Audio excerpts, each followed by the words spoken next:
И всем привет! Сегодня я вам наконец-то расскажу, как же пользоваться Streamlabs Desktop. Блин. В общем, нам понадобится два пункта: сцены и источники. Сцены нажимаем вот сюда плюсик, или где-то внизу у вас будет плюс под сценами. То есть называйте как хотите, можете так и оставить. А не называя, и нажимайте готово. Или добавить.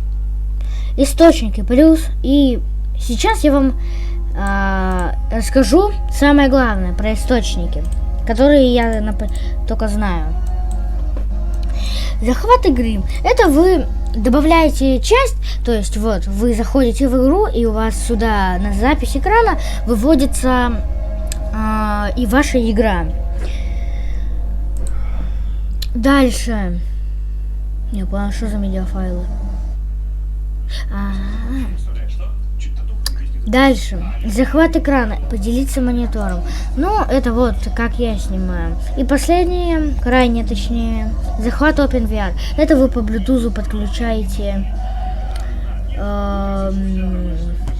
По Bluetooth вы подключаете VR-очки, и на этот большой экран, небольшой точнее, выводится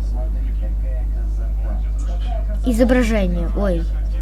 Ой, немножко я побаловался. Ну ладно. Ну ничего страшного.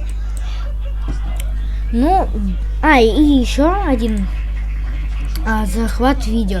Это вы веб-камеру, то есть как обычно подключается по Bluetooth, и у вас сюда выходит изображение туда, куда выводит веб-камера. Ну, я думаю, что всем помог. Всем пока.